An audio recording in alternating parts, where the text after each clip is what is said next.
ഇന്ന് മോൻ്റെ സ്കൂളിലെ LKGയിലെ ലാസ്റ്റ് ദിവസമാണ്. അപ്പോൾ അതുകൊണ്ട് തന്നെ അവൻ്റെ ടീച്ചേഴ്സിന് കൊടുക്കാനായിട്ട് ഞാൻ കുറച്ച് ഗിഫ്റ്റൊക്കെ ചെയ്ത് കൊടുത്തിട്ടുണ്ടായിരുന്നു. സിമ്പിളായിട്ട് തന്നെ ചെയ്തിട്ടുണ്ടായിരുന്നു കേട്ടോ.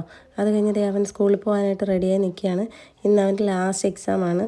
സ്കൂൾ ലാസ്റ്റൊക്കെ എത്തുമ്പോഴത്തേക്ക് എല്ലാവർക്കും മടുക്കുമല്ലോ, അതുപോലെ തന്നെ അവന് മടുത്തിട്ടുണ്ടായിരുന്നു. അവനിന്ന് ലീവ് കിട്ടണമെന്നായിരുന്നു കേട്ടോ. അപ്പോഴത്തേക്കും ബസ് കയറാനായിട്ട് ഇവിടെ നിൽക്കുമ്പോഴേക്കും മഴ പെയ്തു. അങ്ങനെ തൊപ്പിയൊക്കെ വെച്ചാൽ നിൽക്കുകയാണ്. അവൻ്റെ കയ്യിൽ 2 വെച്ചിട്ടുള്ളത് അവൻ്റെ ബസ്സിലെ ആൻറ്റിക്കും ഡ്രൈവറിനും വേണ്ടി കൊടുക്കാനുള്ള ഗിഫ്റ്റായിരുന്നു കേട്ടോ.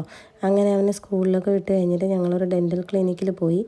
അച്ഛൻ്റെ പല്ലിന് ചെറിയ കേടുള്ളതുകൊണ്ട് അത് പല്ലെടുത്ത് കളയണമെന്ന് പറഞ്ഞിട്ടുണ്ടായിരുന്നു. അപ്പോൾ അതിന് വേണ്ടിയിട്ട് പോയതായിരുന്നു കേട്ടോ. അത് കഴിഞ്ഞ് ഉച്ചയൊക്കെ ആയപ്പോഴേക്കും അവൻ സ്കൂളിൽ നിന്ന് വന്നു.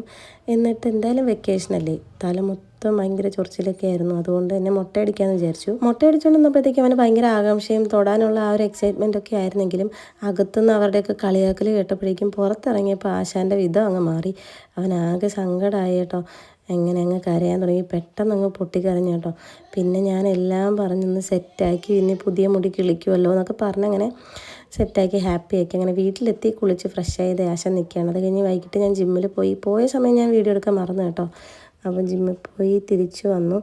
അത് കഴിഞ്ഞിട്ട് ഇന്ന് പല്ലെടുത്തത് കൊണ്ട് തന്നെ അച്ഛൻ വീട്ടിൽ തന്നെ ഉണ്ടായിരുന്നു, ഇവിടെ പോയിട്ടില്ല. അങ്ങനെ അച്ഛനായിട്ട് ഐസ്ക്രീമൊക്കെ വാങ്ങിക്കൊടുക്കാം, ഷേക്കൊക്കെ വാങ്ങാമെന്ന് വിചാരിച്ചിട്ട് ഞങ്ങൾ പുറത്തിറങ്ങി. അങ്ങനെ ഫസ്റ്റ് ഈ ഒരു കടയിൽ കയറി. ഇവിടെ നിന്ന് ഞങ്ങൾ ജസ്റ്റ് സൂപ്പാണ് വാങ്ങിക്കുടിച്ചിട്ടുണ്ടായിരുന്നത്. ഇവിടെ നിന്ന് ഞാൻ എപ്പോഴും ക്രീമി ചിക്കൻ സൂപ്പാണ് വാങ്ങിക്കുടിക്കുന്നത്. നല്ല ടേസ്റ്റാണ് കേട്ടോ.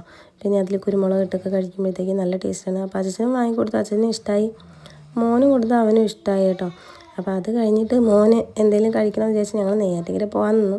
പിന്നെ വേണ്ടാന്ന് വെച്ചു. ഉദിയംകുളങ്ങര തന്നെ ആനീസ് കിച്ചൺ ഉണ്ടല്ലോ, അവിടെ കയറി. അവൻ്റെ ഇങ്ങനെ കളിക്കുന്നുണ്ടായിരുന്നു. അപ്പോൾ അവന് നൂഡിൽസ് വേണം എന്ന് പറഞ്ഞ് ഓർഡർ ചെയ്തു. അച്ഛനാണെങ്കിൽ ഒരു ഷാർജ ഓർഡറാക്കി കൊടുത്തിട്ടുണ്ടായിരുന്നു. അങ്ങനെ നമ്മൾ ഓർഡറാക്കിയ നൂഡിൽസ് വന്നു. അപ്പോൾ ആദ്യത്തെ അവൻ സോസിലൊക്കെ മുക്കി കഴിക്കുന്ന കാഴ്ചയാണ് നിങ്ങൾ ഈ കാണുന്നത്. ഭയങ്കര ഇഷ്ടമാണ് കേട്ടോ സോസ് എന്ന് പറയുന്നത്. അങ്ങനെ നൂഡിൽസൊക്കെ കഴിച്ചിട്ട് ഞങ്ങൾ വീട്ടിൽ പോയി. അപ്പോൾ ഇത്രയേ ഉള്ളൂ ഇന്നത്തെ വിശേഷങ്ങൾ കേട്ടോ.